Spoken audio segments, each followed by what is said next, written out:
Number 5 on this list is Woman Hollering Creek. The Woman Hollering Creek is a very scary and haunted place located very close to San Antonio. It's haunted by a very dangerous ghost of a woman. The legend says that a woman who was in a horrible marriage, one where her husband would sadly abuse her, started to lose her mind. She fell into a deep depression and in the creek that we're looking at, drowned her. She did this right before she took her own life as well, making it one of the saddest tragedies in this region's history. Well, it seems that her spirit never actually moved on. Her ghost is believed to regret what she did and how it all happened and can't find peace. Her regret manifests itself in a very sick and scary way though. She misses her children, and it's believed that if a child is by the bank, she will grab them and bring them down to the bottom of the creek with her to be her friend. Sadly, as you may have guessed, this doesn't go well for whoever was taken. This is why parents warn their children about going near this place without their supervision. It's very likely that this legend is just a tale made up by parents to scare their kids into staying by their side. But considering the potential consequences, I wouldn't want to take the risk. Number 4 on this list is La Carafe. Most times, bars are a sanctuary. In fact, in the entirety of the time that I've been hosting on this channel, I don't know if I've ever talked about a haunted bar before. Hard to get a place haunted when everybody that goes there is usually drinking and having a good time. A haunted bar is exactly what we have with this entry though. Thrillist says, some bars have that special, boozy charm that keeps the wine flowing and customers returning. For La Carafe, however, their popularity lies within their infamous ghost sightings and architectural ode to the French Quarter. Built in 1847, this bar is said to be the oldest pub in the downtown Market Square district. Every inch of the cozy nook sports an eclectic history, from the numerous black and white photographs on the walls to the tales of important figures such as Sam Houston being a regular guest there. And considering this building's antiquated age, it's no surprise that a couple of phantoms also call this place home. Among the rumored residents is a former bartender named Carl, who still clocks in for his shift and keeps an eye on the establishment, especially on the second floor, which is reportedly vacant after closing time. Customers have also reported glasses breaking, hearing heavy footsteps and eerie bangs, and sensing cold spots in the bathroom.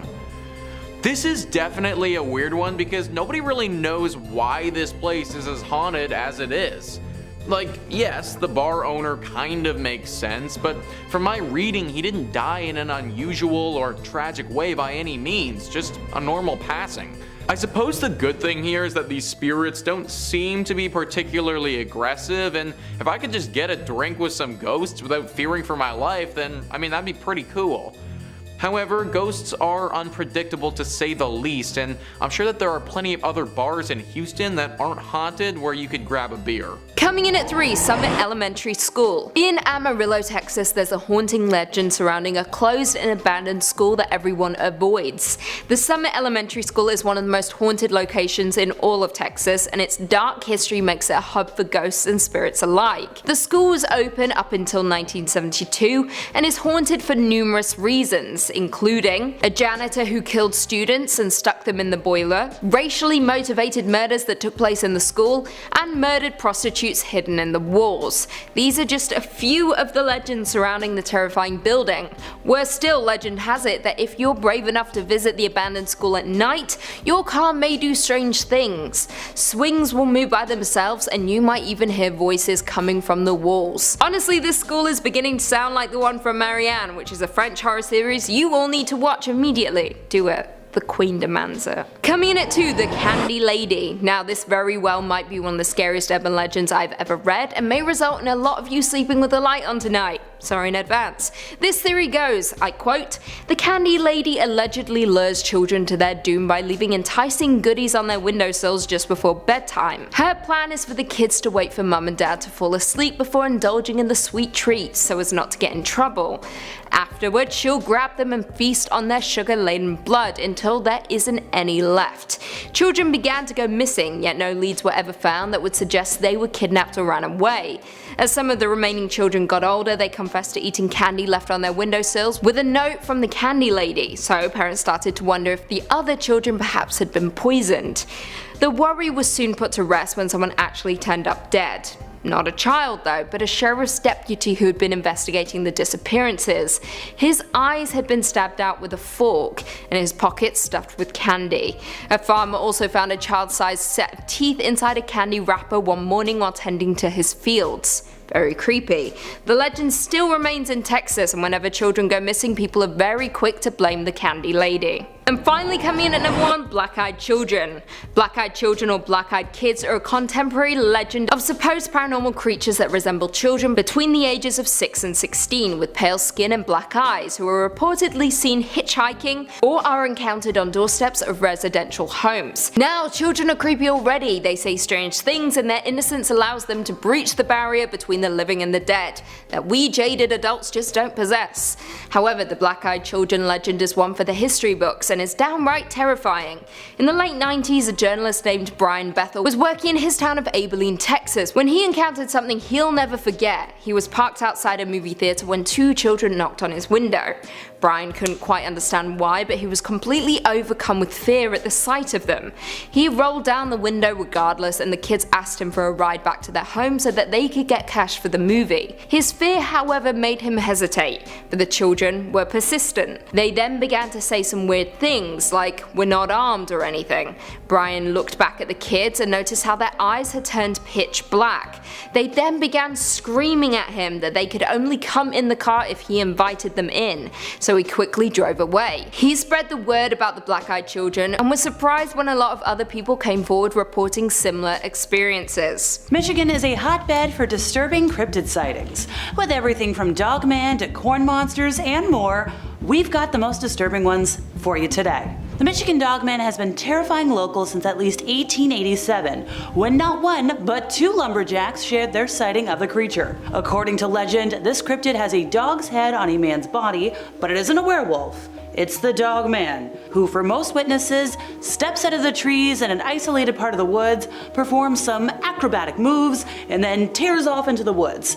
It was described as a 7-foot-tall, blue-eyed, or amber-eyed, bipedal, canine-like animal with, yes, the torso of a man, but fearsome howls. But apparently they sound human. This creature was unknown to most of the modern world until very late in the 20th century. It is said to have been stalking the area around the Manistee River since the days when the Odawa tribes lived there. In 1937, in Paris, Michigan, not to be confused with Paris, Texas, or Paris, Canada, Robert Fortney was attacked by 5 wild dogs and said that one of the 5 walked on 2 legs. Flash forward to 2017, truck driver Joe Barger pulled over in the dogman's territory in Manistee National Forest to fix a leaky tire.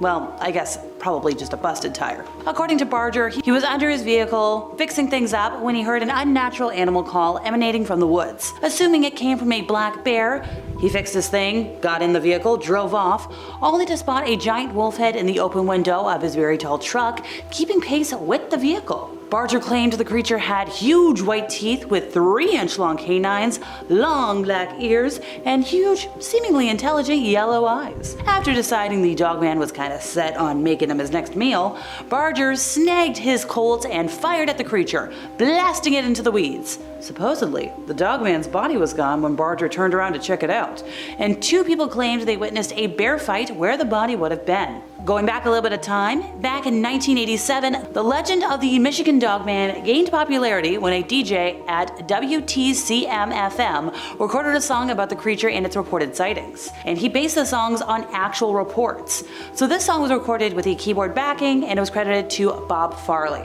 After the song was played on air, Cook received calls from listeners who said they'd had a lot of encounters. In the weeks after the song was first played, it was the most requested song on the station. Cook also sold cassettes of the songs for $4 and donated proceeds from the single to an animal shelter. Oh, before I forget, have you noticed anything in common with all these years?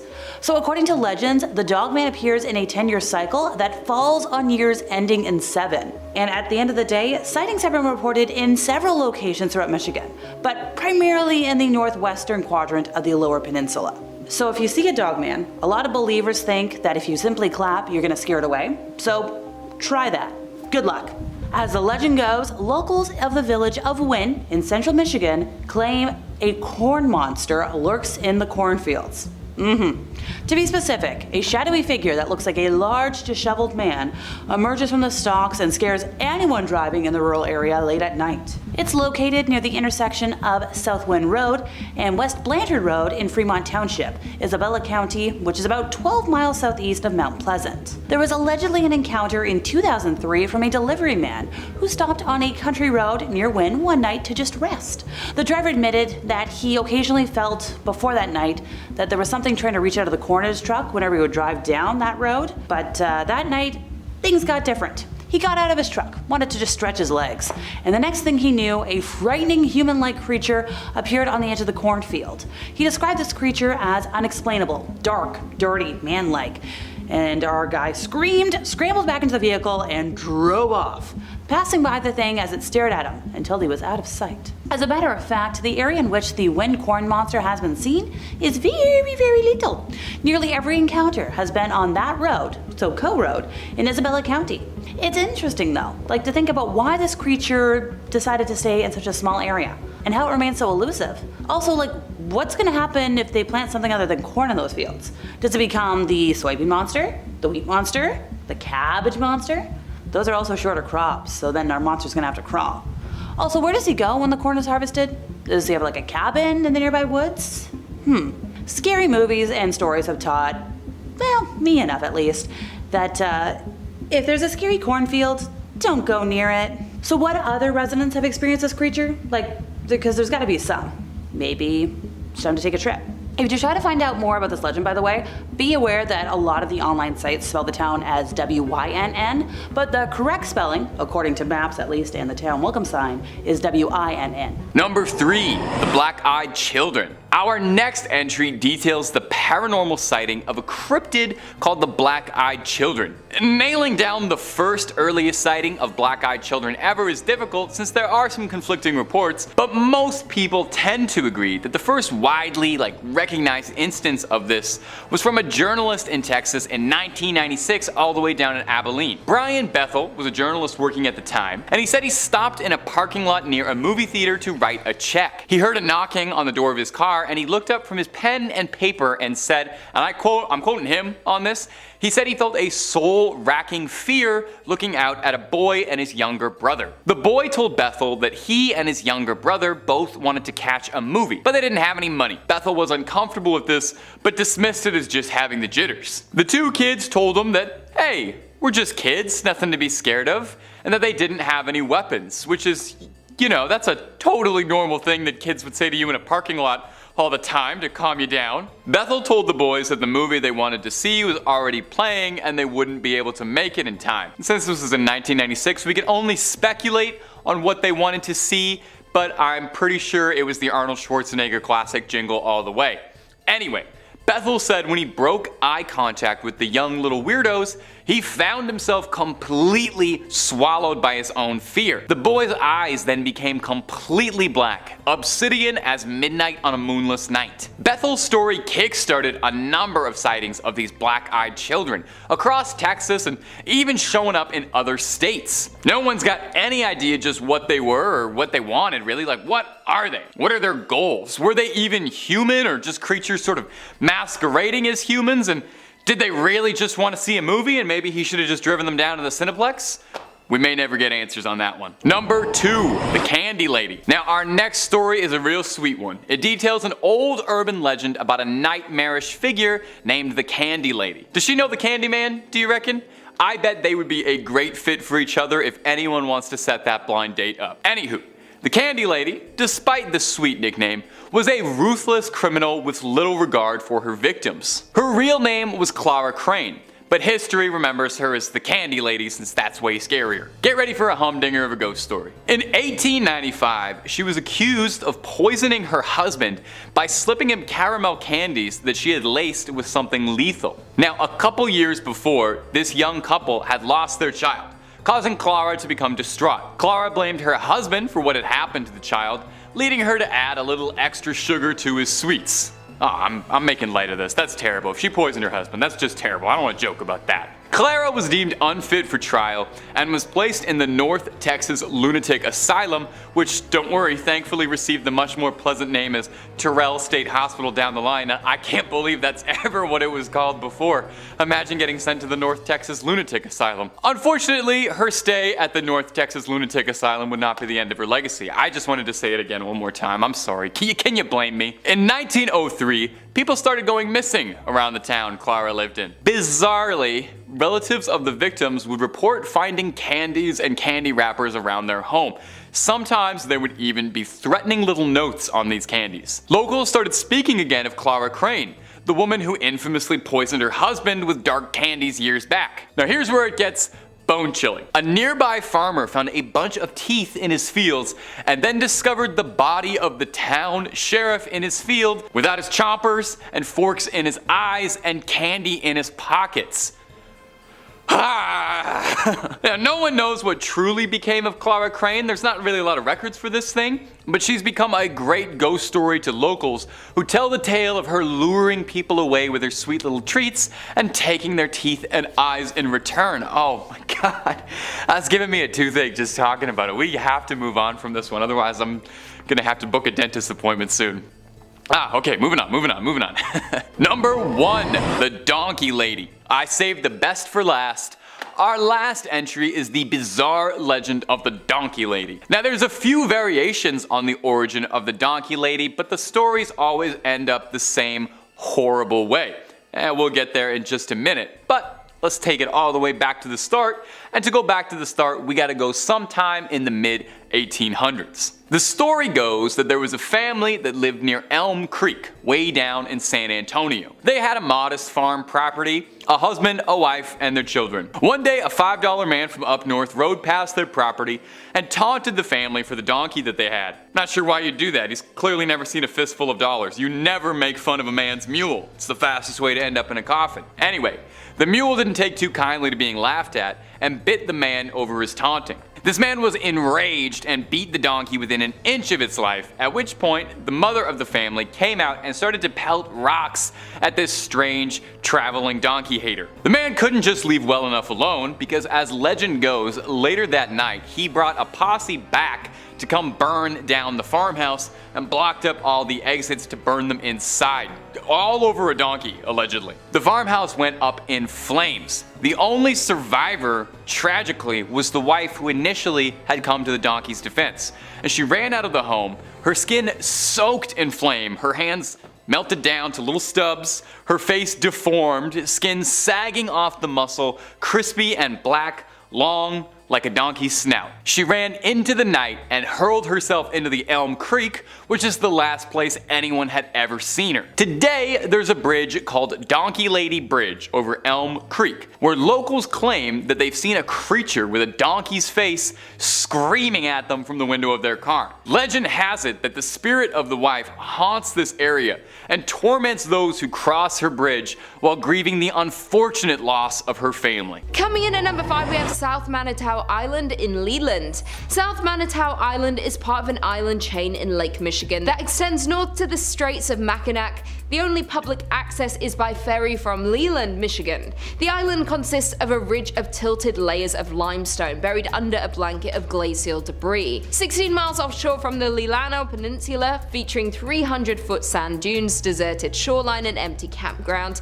it's about as terrestrially creepy as you can get in Michigan.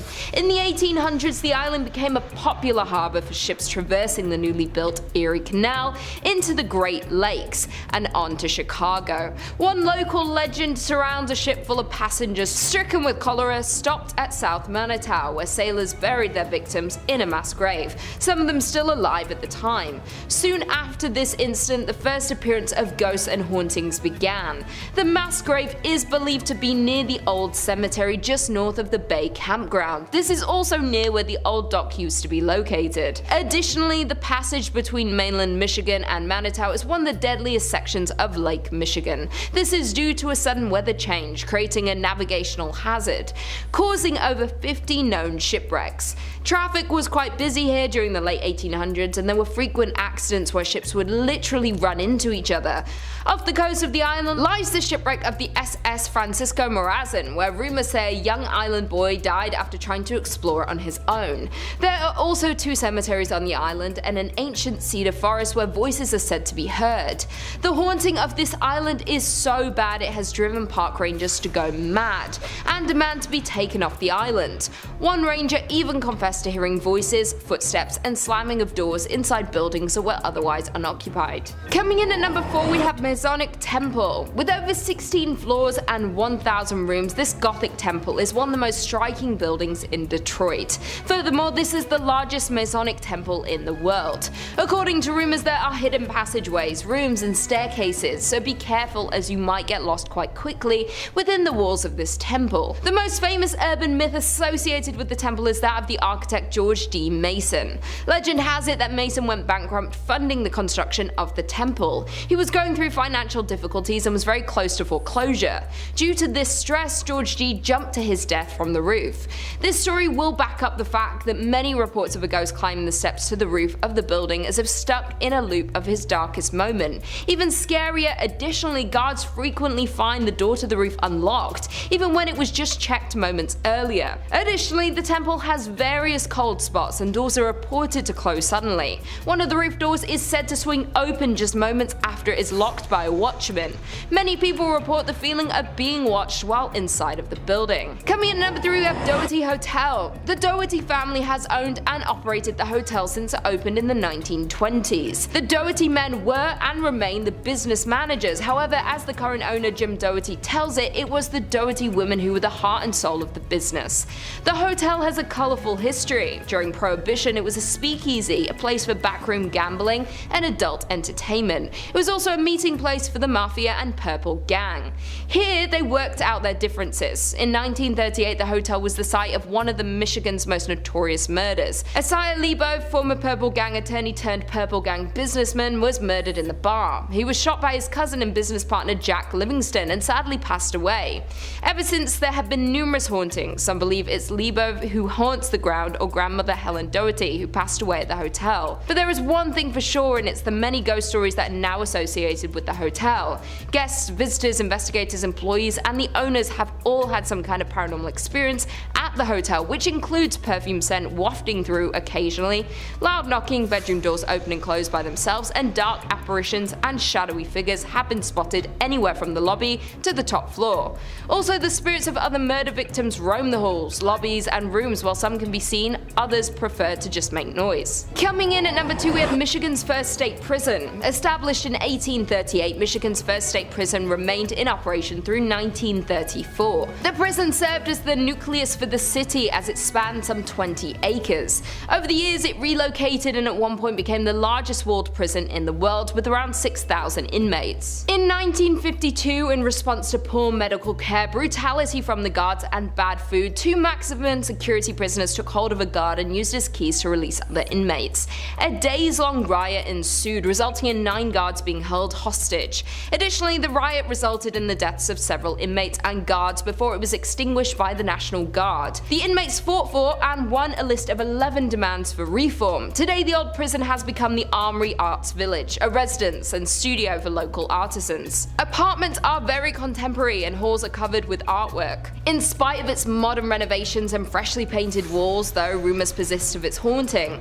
Visitors, workers, and artists of the space claim some prisoners and guards still haunt their former home. Residual sounds of riots are also frequently reported due to the prison's history of such occurrences.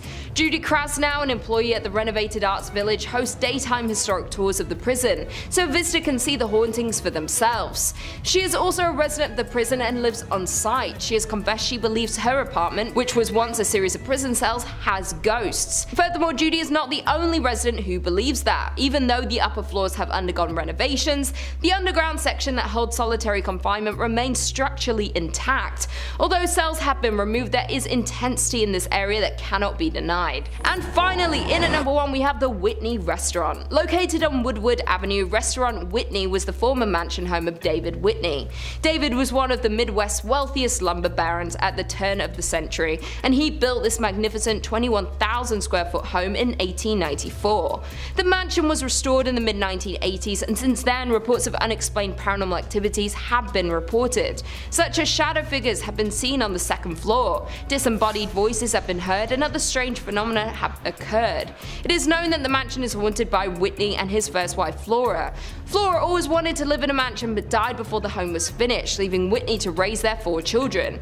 A year after Flora's death, Whitney married her sister Sarah, leaving Flora's ghost to forever live in distress. The paranormal activity within the restaurant is not for the faint-hearted, as there have been reports of the elevator traveling between floors on its own with no one inside to operate it. Furthermore, ghosts have been witnessed on the upper floors, with one staff member seeing an older man looking out the window. The staff member approached the man asking him to leave, and right before the staff's eyes, the man vanishes into the floor. Other reports include noises that sound like silverware and kitchenware being handled and or stacked in table settings keep getting moved around by some unseen presence. The outhouse is said to be the most haunted part of the property. It was originally built for Whitney's slaves and has been largely untouched for years, mostly due to the fear of paranormal. Inside the outhouse is a dining table that is set for the afternoon tea and has been untouched for as long as anyone can remember. Today is still perfectly set but covered in a thick layer of dust, adding to the ghostly atmosphere. The outhouse has no electricity, so sits in the darkness at night. A tour guide who once worked at the Whitney insisted that the building was haunted for his experiences working there.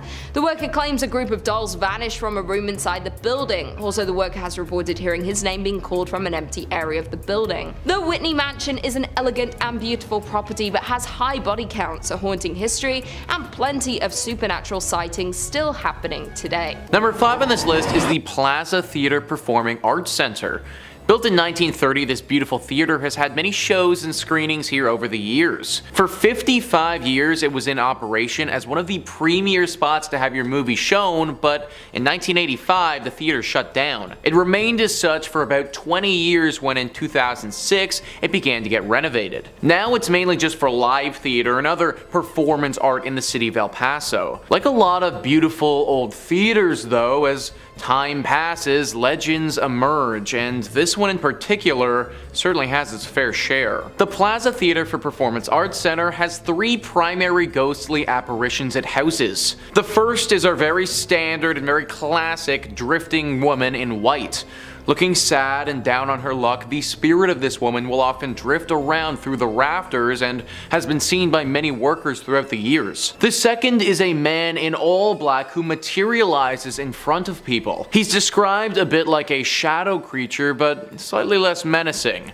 I suppose if we have our woman in white, it's only fitting that we have a man in black to get a little bit of variety going. The third ghost sticks with the theme of spicing things up and is actually a little boy with a bouncing ball. It's not a basketball, but a small bouncy ball that the child seemingly plays with as he haunts the theater. Nobody knows the origin of these ghosts or how they got here at all. Are they connected? Maybe once a family unit who died here together, or are they all separate and have each suffered strange tragedies at this location over the century? El Paso, I'm sure, has some other theaters, and I'd stick to those ones if you're looking to watch some live shows if you're there. Number 4 on this list is Henley Row.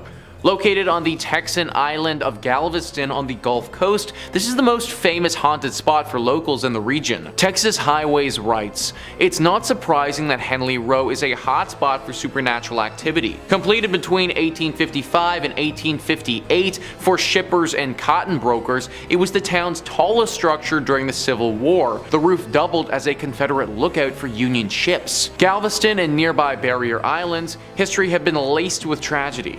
It was the site of a bloody Civil War fight, and serial epidemics of yellow fever decimated the populace.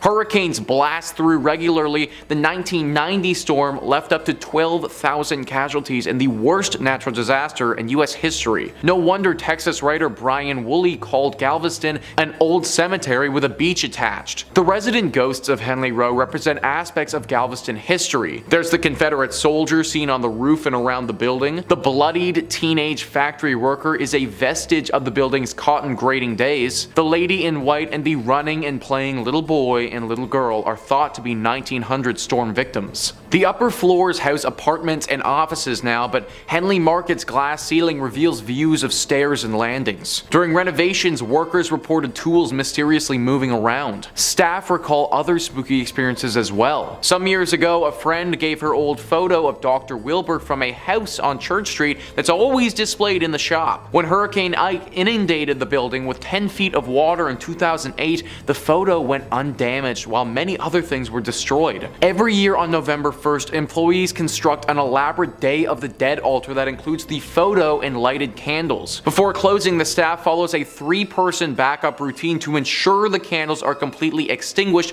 even dousing them with water. Yet almost every single year, 1 or more candles are burning the next morning. I can't imagine working at a place where we had to light candles for our ghost altar. Like, that action alone would make me want to quit immediately. I suppose the one good thing is that the ghosts here don't appear to be particularly evil or wanting to inflict harm. Still though, waking up and heading to work is already a tall task as it is, but knowing that there's a dead little boy and girl waiting there, yeah, that's a solid no-go for me. Number 3 on this list is the Driskill Hotel. This hotel is located in Austin and has a very haunted history. Thrillist says, you might not think the Driskill is haunted based on its clean and recently renovated interior or its brief, stunning appearance on AMC's Texas-brimmed drama, The Sons, but it's loaded with plenty of stories that keep even the most adventurous guests running from these historic halls. Consider the girl who fell to her death down the grand staircase. The brides who killed themselves in the bathtub of the same room exactly 20 years apart, and the reports of Colonel Jesse Driskill checking on his hotel, cigar still lit in his mouth. These spirits have haunted many people throughout the years of this hotel's operation. So many reports of sightings and feelings of presences have been had. Lots of people say that they'll feel someone over their shoulder, touching their hair, or a hand on their back, but when they turn around, they don't see anything at all. A few rooms in particular have had some stark temperature changes happen to them, so much so that people have had to request to change rooms because it got so cold. Some people have even reported seeing an orb of light floating around the stairwell, never getting close enough to a person for them to touch it, but seemingly tempting them with its presence. This is your classic haunted hotel, and it checks all the boxes as being one of the most haunted spots in Texas. Number 2 on this list is the AI Engineering Building. Now, these days when somebody says AI, you automatically think of artificial intelligence, but that's not actually what this AI stands for. It actually stands for Animal Industries.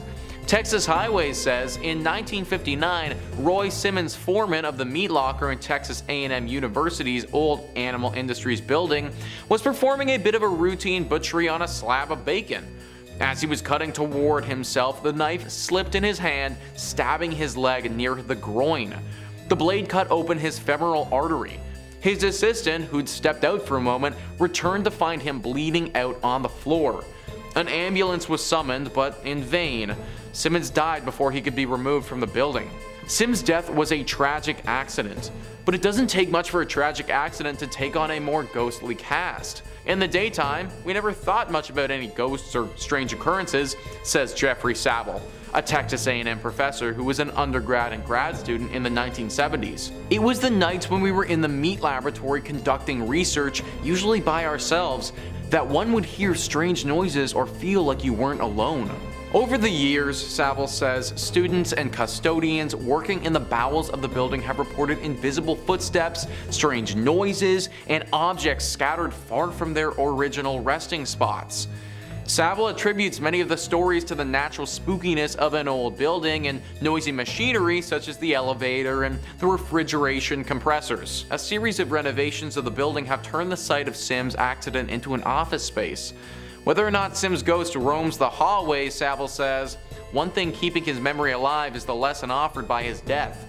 It became a precautionary tale each semester as we visited with students about safety and meat cutting.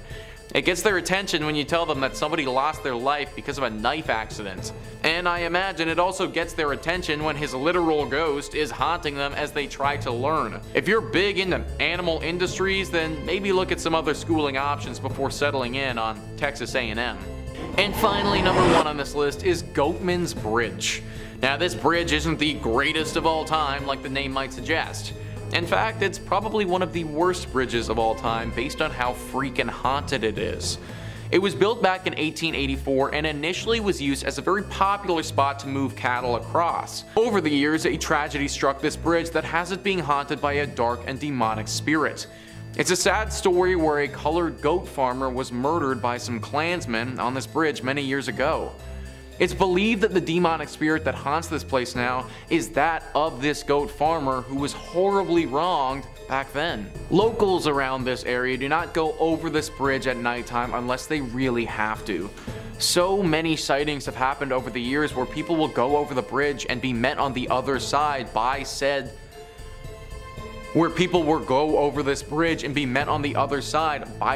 angry spirit. He doesn't hold back against you either and will make you pay for the sins of others. Disappearances have happened at this bridge several times, and people have reported being attacked but managing to get away with their lives. If it's nighttime, then do not go anywhere close to this bridge because it may actually be the last thing that you ever do.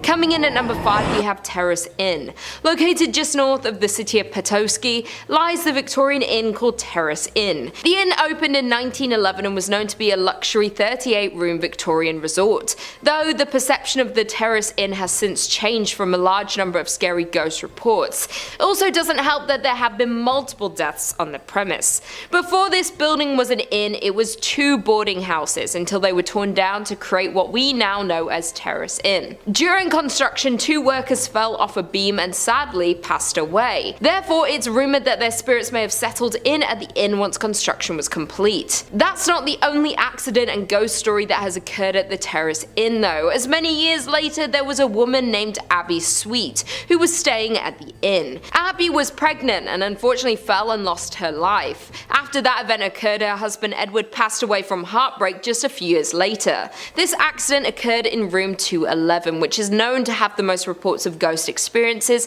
and paranormal activity.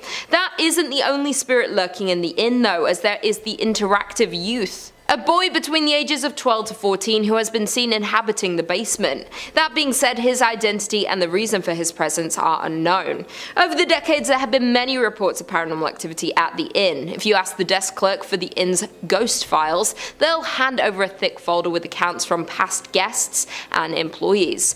Even more frightening, it seems these reports may very well be true, as the reports span over 25 years written by strangers with similar ghost stories. Most reports from guests and workers are of hearing sounds of footsteps and voices late at night.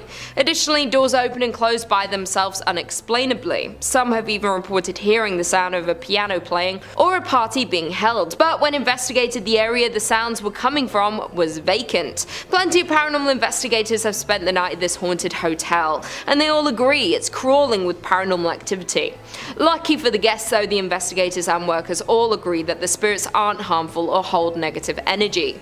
That all being said, this historic inn remains one of our most paranormally active locations in Michigan. In at number 4, we have Solchoy Point Lighthouse. On the shores of Lake Michigan sits Solchoy Point Lighthouse. The lighthouse has been in operation since 1895 and it's the only active light left on the lake, but behind its walls holds the stories and spirits. Between 1902 and 1910, Joseph Willie Townsend was the lighthouse keeper who lived in the upstairs bedroom with his wife. For decades, it's been said that Captain Willie Townsend remains attached to the old structure. The captain died at the age of 63 in 1910 and his death remains a mystery, though some believed it was cancer as he was known to be a heavy smoker.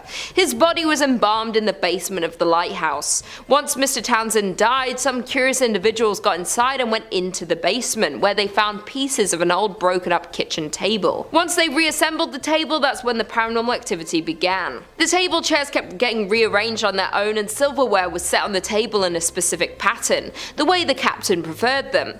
There have been multiple reports of a strong smell of cigar smoke within the lighthouse. Additionally, the captain's face has been seen in the upstairs bedroom mirror on 13 different occasions. The Solchoy Point Lighthouse is one of the Upper Peninsula Paranormal Research Society's favourite spots to investigate due to its high activity from the paranormal. They have seen the alleged shadow of Townsend move behind the curtains of the lighthouse and have also seen him appear in a mirror.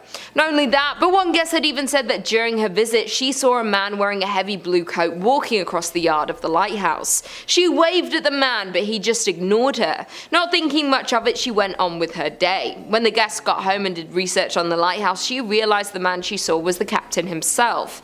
And to this day, those who visit Solchoy Point Lighthouse leave with stories that turn non-believers into believers of the paranormal. In at number 3 we have Mackinac Island. One of Michigan's most popular tourist destinations is also one of its most haunted, Mackinac Island. The small island sits on Lake Huron, covering almost 4 square miles of land between the upper and lower peninsulas of Michigan. The island was originally home to indigenous settlements long before European colonization. Seeing at least 2 battles during the War of 1812, it has been the resting ground of many tragic deaths, making it a prime location for hauntings and paranormal activity. In a part of the island you will find the Grand Hotel. The area first served as a missionary school, but today it's known as a luxury hotel. Through investigators, there have been many reports of paranormal activity in the area, and it's known that the Grand Hotel is one of the hotspots for paranormal activity on the island. Legend has it that construction workers uncovered human remains while digging the hotel's foundation, with paranormal activity stories being recorded in the theatre, outside grounds, and in its rooms. The staff have also reported seeing a man in a top hat playing the bar's piano. Others see a woman in Victorian clothing who roams the halls, even getting into beds. Another paranormal hotspot is the Mission Point Resort, which was a moral realignment, a religious movement from the 1930s. The resort's popular ghost story is about a man named Harvey who died in the late 1960s. Supposedly, Harvey was dealing with a broken heart and ended his life behind the resort, not being found until 6 months later. Some people believe there's more to the story, that he was perhaps murdered. That being said, Harvey is often reported in the resort's theatre, where visitors have reported being pinched or poked. With the never-ending ghost stories and paranormal reports, the island is deemed the most haunted town per capita in the United States, with 16 haunted locations per 478 people. It is safe to say that there are some paranormal activities and ghosts lurking on the grounds of the island. Coming in at number 2 we have Holly Hotel. Due to the growing number of railroad passengers passing through the area, the hotel was built in 1891. Many staff, residents, and haunted historians will agree that the Holly Hotel is one of the most haunted buildings in the state of Michigan. Norman Gauthier, a professor of parapsychology who is also known as a world-famous ghost hunter, investigated the hotel in 1989 and concluded that the building is indeed haunted by a great number of spirits. Throughout the years, the hotel survived 2 fires exactly 65 years apart. Many residents and guests of the hotel have talked about the weird feelings they got on the 2nd floor of the hotel without us actually admitting to seeing ghosts. The inn's most famous ghost is said to be the former owner himself, Mr. Hurst. Hurst passed away in the 1920s, but many believe he just can't let go of his hotel. He is the most active ghost at the Holly Hotel and wasn't happy with the renovations that have been done to his inn. The rumour is if you see a man wearing a frock coat and top hat and smell cigars, you most likely have met the man himself. The other most common spirit would be with the former hostess, Nora Kane. According to the hotel, Nora's ghost is seen most often in the bar and back hallway. She has been heard playing the piano or softly singing a tune throughout the hotel, and her flowery perfumes can be faintly smelt when she is around. Those are only the 2 most common spirits of the Holly Hotel, though there are so many more encounters reported by visitors and ghost hunters. And finally, in at number 1 we have Beeson Mansion. Found in Niles, Michigan sits an old mansion that was built in 1847. The home was constructed by a local whiskey distiller who sold it to an attorney, Strother Beeson, and that's why it was referred to as the Beeson Mansion. Across the street of the mansion lies the family's private cemetery. Strother built the tomb across the street as a final resting place for his mother, and it wasn't too long afterward another family member joined the cemetery. Strother's son, born in 1969, tragically passed away, and a total of 12 family members are now entombed in the crypt. The ghost stories surrounding the Beeson Mausoleum are at least based on truth, if not completely true. Family legends about Harriet's odd behaviour were cited in newspapers over time, but not until much later, accompanied by reporting on unverifiable hauntings. Jumping to the late 1980s, when working to restore the mansion, the property owner reported hitting their head on a table in the hall, but something hitting them on the back. As well, they experienced instances of being pushed forward by an unknown force. Additionally, the doors would open and close behind them unexplainably. The renovated mansion is vacant now, but no one dares to buy it due to the many cases of hauntings and paranormal activity. Coming in at 5, Arlington's Screaming Bridge. Now this Texas legend will quite honestly make your hair stand on end. Legend has it that one full night more than 50 years ago, several teens were carpooling home after their high school football game. Still riled up over the victory, driving responsibly definitely wasn't of utmost importance to the young teens. The bridge running through Arlington's River Legacy Park was just wide enough for one car at a time.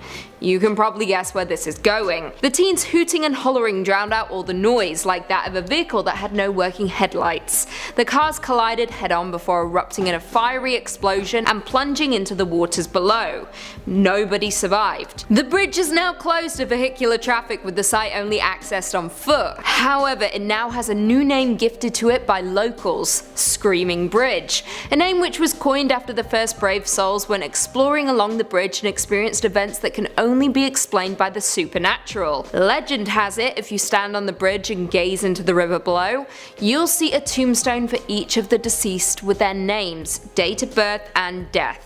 Visit at midnight on the anniversary and you'll hear two cars screeching towards each other before colliding. Coming in at 4, the nurse at Bexar County Hospital. If you ever find yourself in Texas, whatever you do not find yourself at the dilapidated Bexar County Hospital, because it is supposedly housing the spirit based on an American serial killer called Janine Jones. Now, the real-life killer is responsible for the deaths of up to 60 infants and children in her care as a licensed vocational nurse during the 1970s and 1980s. In 1994, she was convicted of murder and was sentenced to 99 years in prison with triple credit. Now, the legend of the nurse at Bexar County Hospital is similar treading, with legend stating that a murderous spirit used to wander the halls killing patients in order of their room number, first 201, then 202, 203, 204. It began in one ward where patients all began asking about one particular nurse. However, when the staff checked the security camera, they found the patients speaking to seemingly no one.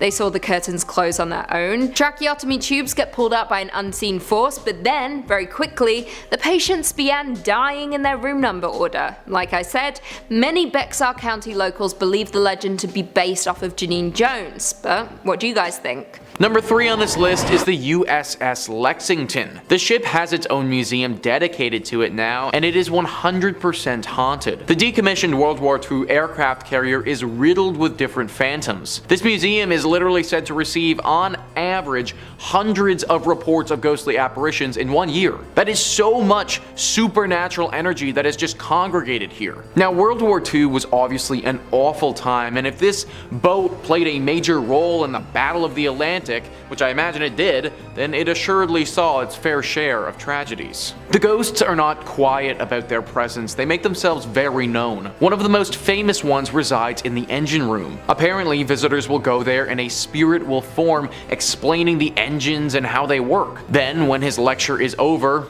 poof, he will be gone in a puff of smoke. There's also a general sailor that walks around the ship and is actually said to be rather helpful. However, with these tame ghosts, there are some troublemakers as well. Small items that you may have on your person, a wallet, a watch, a phone, a keychain, anything like that are often reported missing after people get on the ship. If you do intend to go here, then hold on to your valuables very closely and get ready for a long lecture on engines. Number 2 on this list is Bragg Road. For over 100 years now, this road has been haunted by a very strange and ghostly light. It's been seen by hundreds of people during that time, and nobody can explain it. Texas Highways says, in the heart of the big thicket is Hardin County, and in the heart of Hardin County is the infamous Bragg Road, home to countless sightings of the ghost road light that appears to nighttime travelers on the road between Saratoga and the defunct village of Bragg Station. Before the current road was built, the Arrow Strait clearing served as Santa Fe Railroad's branch line built in 1903. From its inception, locals considered the line haunted by Mexican laborers murdered by a thieving foreman,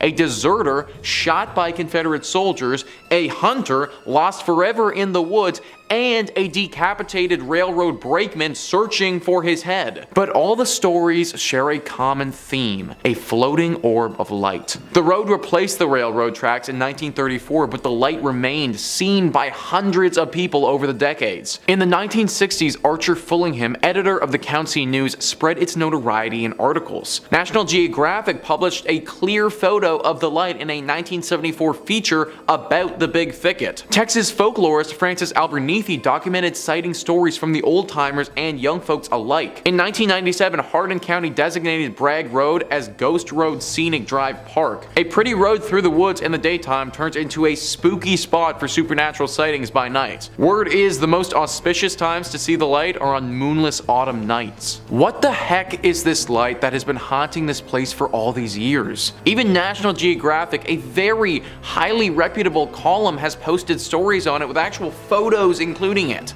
If it's a manifestation of some of these ghosts, then which ghost is causing it, and maybe more importantly, is it dangerous? If you want to find out, then you need to head to Bragg Road and look for yourself, but I wouldn't recommend it, honestly. And finally, number 1 on this list is the Yorktown Memorial Hospital. This hospital is definitely up there as one of the most haunted spots in Texas, and could even make a play for the most haunted spots in America. It was built in the 1950s and managed by the Roman Catholic Church for a few decades before eventually closing down in 1986. Then for 8 more years until 1992, it was a drug rehab facility, but finally in 1992, it closed for good. Since then, it's been abandoned and gained some very serious ghostly legends by the locals. One of the most famous demonic creatures that resides here is this black specter with bright glowing red eyes. It's not shy either and will attack you if you're here alone or in a vulnerable state. This is the most famous of the presences here, but it isn't alone. The ghost of a man who appears to have a bullet wound directly in his forehead is also said to live here. His ghost is a lot less forceful than the dark demon though, and is said to just show himself to visitors rather than attack them. The spirits of nuns are said to be on the 2nd floor though as well. These spirits are similar to our demon creature and will claw and scratch at people who decide to come here. Along with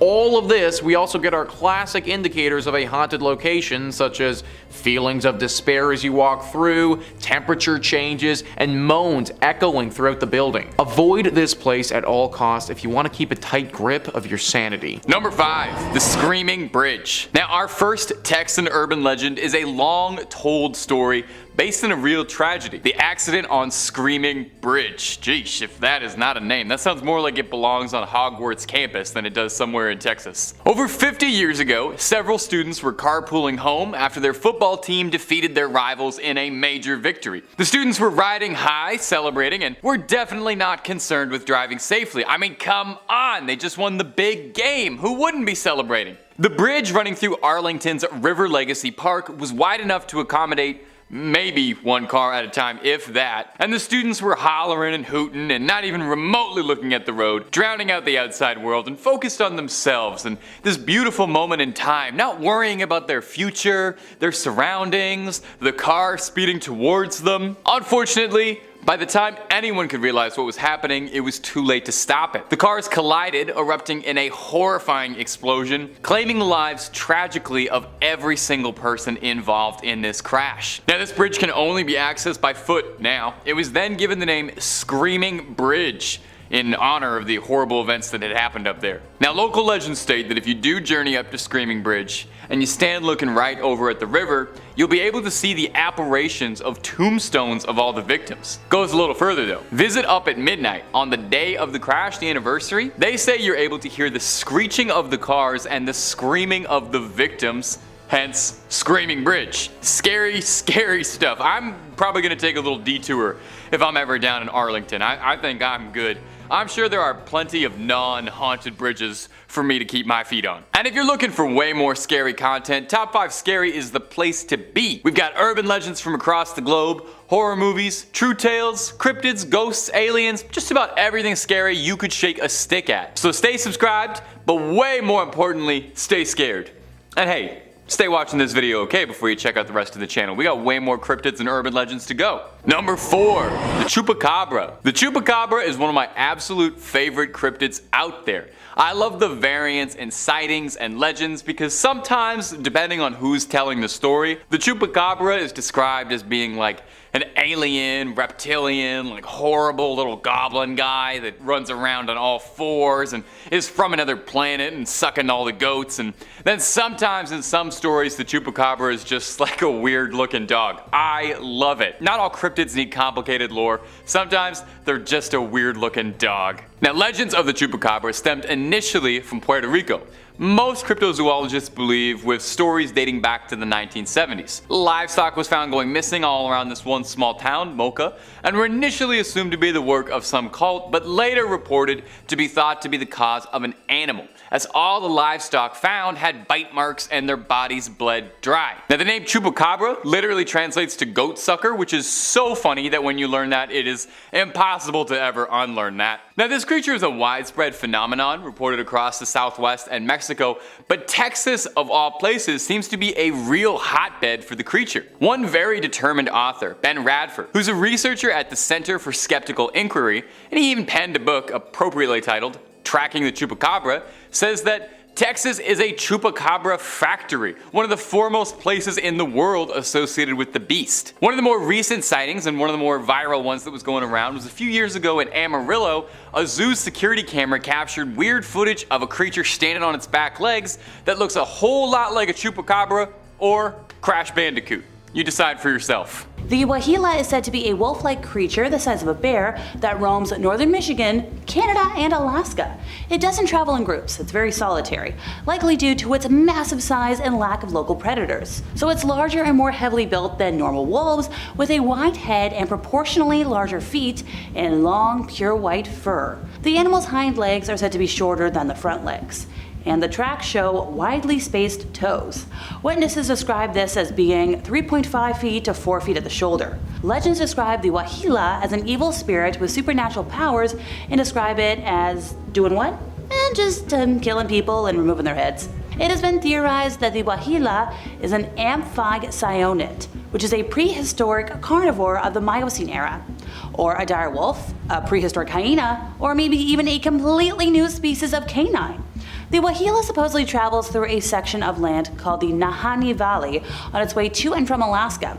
The area is also known as Headless Valley due to the large number of headless corpses found in it, all attributed to the wahila. The snow-white creature allegedly travels silently on its massive paws and simply chomps the head of any unfortunate person it encounters on its way. According to an old Lowe legend, a ferocious hyena-like animal once roamed the American prairies, and due to its habit of killing and devouring dogs, the Lowe called this creature the Shunka Warakene, which translates to carry off dogs. Every night this creature snuck into Lowe camps, and every morning a couple more dogs were found missing. So when the folks figured out that this had gone on long enough, they decided to ambush the animal. Armed with muskets and bows and arrows, they crouched in the darkness beside their teepees, not far from where the dogs were tethered. Suddenly, a strange wolf-like creature slinked into camp from out of the darkness. Nobody had ever really seen anything like it before. The very brave folks sprang from their hiding places and peppered the animal with arrows and musket balls. Incredibly, the missiles failed to bring the creature down, and they only made it angry. With a crazy shriek, the animal lunged at its tormentors. The warriors drove it back with their spears and clubs, and after a tremendous struggle, the animal retreated back into darkness. And everybody was like, let's follow it. They tracked the creature throughout the night and most of the following day, and eventually they did manage to corner it. The creature put up a very good last stand and fought to the bitter end.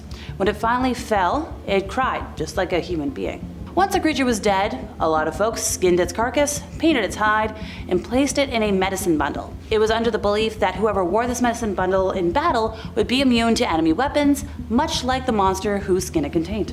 The Nain Rouge, or Red Dwarf, is more than a cryptid to the city of Detroit. It's a devilish embodiment of the hardships that have befallen the city throughout its existence. According to legend, before every disaster in the city, the Red Dwarf makes an appearance to foretell the upcoming hardship. The first sighting of the Demon of the Strait occurred in 1701, when Antoine de la Motte Cadillac, founder of Detroit, allegedly saw the being sitting on a bench. When the dwarf poked a stick at Cadillac, he retaliated with a drawn sword and, nailed his adversary into a retreat. As a result, Cadillac lost all of his money and moved back to France. Every hardship that befell Detroit from that moment forward came with an alleged sighting of the dwarf, sometimes climbing light poles disguised as a little human. Immediately before the catastrophic events, it's been spotted before riots, snowstorms, big battles, and a lot of other events. And finally for today, Dowagiac is the town in which reputable sources have supposedly spotted the odd Dewey Lake monster ever since the 1960s. These sources claimed a beast resembling a gorilla, bear, and cat mixed together, measuring 10 feet tall and covered with fur, has chased after multiple residents. In June of 1964, a woman claimed the 500-pound cryptid chased her into her home, and 3 more girls said they encountered it later that night on a wooded roadway. Multiple armed locals are said to have combed the woods looking for the monster who frightened the girls and the woman, but they've found nothing. Some say the large creature is also armed with claws and scales, allowing it to swim in its namesake lake. So perhaps the monster is just living up to its name and hiding beneath the surface of water until it can roam the woods again. Or maybe it's taking a page out of Nessie's book. Kicking off the list at number 5, the Landmark Inn. Located in the upper peninsula of Michigan, right around Lake Superior, you'll find the Landmark Inn. Yeah, nice and cute and cozy. Come on in, take your coat off, stay a while. This fancy hotel was originally built in 1930 as a luxury accommodation for wealthy business owners from all around the United States. Sounds like a good time. Let's gather, let's talk shop around candles. These business owners would visit the Landmark to check on their business interests, all that good stuff. Though for its 100 years being open to guests, the hotel has had multiple reports of, you guessed it, ghosts and paranormal activity. It's so common at the Landmark Inn that the ghost hunters and paranormal investigators, they make trips out to the hotel quite often just to check in and be like, hey, how's it going? And they put on their gadgets and they just check in on them. They can rely on them. The hotel's 6th floor is home to one of the saddest stories the hotel has ever seen. This story takes place in the 1930s when the hotel was a new, lively social and cultural center in town. The story revolves around a ship worker who fell in love with a local librarian and conducted their love affair in the Lilac Room. Yeah, of all places, of course, let's go meet the Lilac Room. Sounds beautiful. And that was where the man was staying. Perfect place to meet. The couple was said to have a planned wedding upon his return from the last voyage on the sometimes treacherous Lake Superior. Unfortunately, their love affair ended in tragedy when his ship met with a storm and sank to the bottom of a lake. He never returned to the shore, and the librarian mourned the man in said Lilac Room, eventually dying herself of a broken heart. The heartbreaking story comes with many reports of the Lilac Room now being haunted. Yeah, rightfully so. As a large number of guests has reported hearing cries and whispers from a female. The female is also seen by many guests and workers on the 6th floor near the Lilac Room, crying and mourning for her loved one. A less romantic story that is associated with the hotel goes back to when it was even finished being built. During construction, a man ended the life of his girlfriend due to anger and jealousy, and this took place right after she told him about her past boyfriends and their relationship history. Just normal stuff that he flipped out on, just a monster. And since the hotel was still being built, to conceal the evidence, the man buried her in the unfinished basement. Just horrible stuff. You knew I was going there and you're like, please don't. To this day, decades later, visitors and employees report hearing cries from that basement, and some report hearing whispers from a female voice asking for them to find her body. I just got goosebumps. That's real goosebumps. No matter how much time goes by, these two women, heartbroken for different reasons, still haunt said hotel today. Number 4, Michigan Bell Telephone Building. The Bell Telephone Building can be found in downtown Grand Rapids. It's known from the legend that the building is haunted by 2 ghosts. It's always 2, eh? Always gotta have pairs. Good things come in pairs, even demons. These spirits have consistently caused chaos throughout the buildings for years in their own unique personal way. We love it. We love a unique ghost. The spirits that haunt the Bell Building are rumored to be Warren and Virginia Randall, a couple who used to reside in the Grand Rapids. Back in 1907, they moved from Detroit and bought the Judd White Mansion in Grand Rapids, which has now been torn down and built into what we now know as the Bell Telephone Building. So a lot of history there already. Over the years of living in this new house, Warren and Virginia's relationship started to crumble as Warren became very strange and paranoid almost, creating hardships in their relationship. In 1908, Virginia became tired of Warren's strange and aggressive behavior, so she decided, I'm out of here, peace. She left him. One night, 3 years after they were separated, Warren convinced Virginia into taking a car ride with them, hoping to get back together, maybe talk it out. The two of them ended up at the Judd White house where their verbal disagreement turned horrible, and Warren sadly took the life of Virginia. Then he proceeded to end his own life in the very same moment. The tragic accident that happened in the Judd White house became public knowledge, and the house was left empty with no one wanting to occupy it. Yeah, more than fair. I'm like, what's rent? Also, what happened? No. The house remained abandoned for 10 years after the accident, accident until they finally just decided to tear the thing down completely. Thus in 1924 they built the Bell Telephone Building on the ground, which still is in operation today. Yeah, they didn't tear that one down, that one's still going strong. Due to the horrifying scenes that happened on the grounds of the Bell Building, many claim that the spirits of Randall and Virginia still remain, haunting the new building. Some say that ghosts move into the new building and remain there to this day. I mean, I think that's possible. Ghosts like to move, they can go through walls, they can probably relocate. Through the years of operation in the office building, visitors and employees all report being harassed by strange late night calls, which have been traced back to be coming from inside of the building itself. Yeah, inside the house, you guessed it, it's upstairs, that's so scary. Due to this and the strange eerie feelings that the employees feel while they're even working, it's safe to say Randall and Virginia may remain on the grounds, most likely. They're definitely there. It sounds like they're for sure there. Number 3, the Henderson Castle. Established in 1895, this castle is a hub for many spirits and paranormal activity. I mean, it's a castle. The original owners, Frank and Mary Henderson, are said to haunt the castle as they passed away back in 1899. Yeah, I wouldn't want to leave either, living or dead. Additionally, other spirits are said to reside in the castle, a young girl and a dog. Yeah, a dog! We've got a dog ghost. How do you deal with that? Ghost barks? That'd be so scary. In 2005, the castle was occupied by Peter Livingstone McNellis and his family. When the family resided in the castle, Livingstone's son, Vincent, before anyone else had ever reported anything strange happening in the house, he said that he saw an apparition of a figure in the Victorian room, originally the changing room for one Mary Henderson. The son said while pointing at a picture of a woman dressed in an old period clothing, some Victorian clothing, that was the woman he saw wearing that same clothing. I would throw up. If someone ever said that, I'd be like, oh, this Victorian painting? And one former innkeeper who stayed at the castle each night told Livingstone on numerous occasions that she also felt a presence coming up and down the staircase, a movement passing her on the stairs when she would walk by. Ugh, these are scary. Top 5 is like, or top 10 is scary fish. This is hard. This is some scary stuff. 9 a.m. I'm already getting spooked. While now the castle is being used for a bed and breakfast, guests have fallen victim to ghosts as well. Yeah, it's not over yet. The Henderson Castle is a very paranormal active ground that many ghost hunters have investigated, and they've confirmed, in fact, that it's haunted by spirits. I trust them. The people that can go into these castles and physically do this, I'm like, yep, I trust your opinion, whatever. He just comes out, he's like, haunted. We're like, thanks, Daryl. This has been confirmed as these ghosts have interacted with many paranormal investigator teams, in addition to guests and employees of the castle. Yeah, they're just harassing everyone. The ghosts seem to be friendly, not evil whatsoever, so that's a good side, I guess, to being haunted by ghosts. They have been known to speak and physically touch guests and employees. Just they touch them on their back, side, shoulder, always in the back. You never see it coming. It's always in this region. Not only that, but there's also been reports of radios making weird noises or turning on by themselves, even though they're either unplugged or just either turned off. Both bad, both scary. Guests and employees have also reported hearing footsteps upstairs, slamming doors from unexplainable sources, and some ghosts have been wearing the clothes that they wore while they were alive. Clothes that they wore while they died in, probably. As the spirit of Mary Henderson has been reported as many guests at the top of the staircase, wearing her usual getup. Imagine being like a clown, like a jester, and then you die in that, and that's what you look like as a ghost. You're like, what?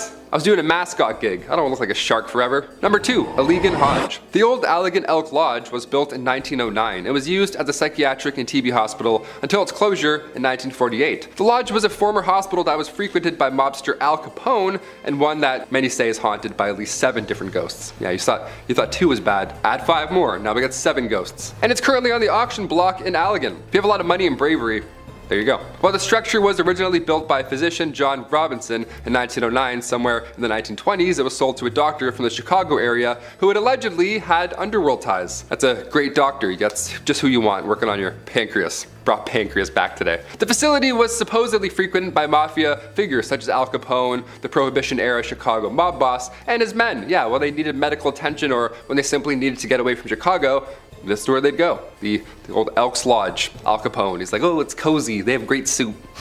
Years later, it was used as an Eagles Lodge and an Elks Lodge. And in 2010, it was acquired by an Allegan woman who began renovating the property, but now she wants to sell it. Yeah, can't imagine why. Because one of the former doctors who owns the lodge had underworld ties, maybe? Something like that? I don't know. It led to a lot of people believing that there's a lot of undercover stuff about this lodge. It's still happening to this day. I don't know why I'm doing this like it's like over there, but I'm like, there's something going on in that lodge. Especially as it's known to hold 7 different paranormal entities, like I mentioned previously. For many years, employees and visitors have told stories of spirits who relentlessly roam the building. Some of the paranormal activity that has been experienced here includes cabinets opening up by themselves in the kitchen, sounds of children laughing, it's always calming in the morning, photographic anomalies captured throughout the building, and like you name it, shadowy figures in the basement, all bad. Notably where the morgue was located, the basement, good stuff, a lot of stuff happening in there. There'd be knocking on the front door, indiscernible conversations, and ringing of the doorbell when no one was present. Yeah, good stuff. Again, I have goosebumps, they're back. Guests also heard footsteps and the sound of hospital activity long after being used as one. They'd also see full-bodied apparitions of children.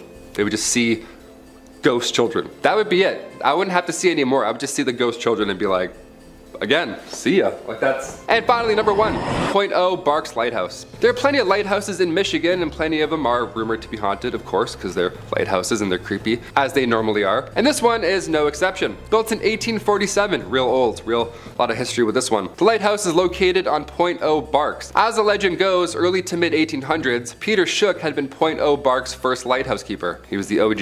In 1849, Peter drowned while he and a couple of friends were sailing to Port Huron to pick up supplies for the lighthouse. He left behind 8 kids and his wife Catherine, and she took over at that point for Peter's duties, thus becoming Michigan's first female lighthouse keeper. Since then, people have claimed to see the spirit of Catherine walking along the edge of a cliff dressed in mourning clothes, as she is still heartbroken by the loss of her lover, of course. As we talked about earlier, ghosts like to wear the things that they were, that they passed away in. Again, would hate to be a clown outfit, that would suck. She had also been spotted in the window of the 2nd floor wearing an apron, along with an apparition being seen, footsteps ascending and descending the tower stairs, and giggling has also been heard. Yeah, you hear giggling and there's cold spots, therefore haunted, for sure haunted. And the smell of burnt tobacco has also been wafting through the air many times. Lighthouses are pretty stressful, more than fair. When paranormal investigators, specifically the Southeast Michigan Paranormal Society team, when they had a 2-day intensive investigation after their search, they concluded that they believe that there is every reason for the lighthouse to be haunted. The investigators did some electric voice phenomenon work in the living room, and then they heard loud thuds from overheard. Like, where do they get this gear from, Like, I want this gear. I have some questions of myself going on in the apartment. I want to swing it around a bit. A sound of something scraping along the floor as well, and additionally,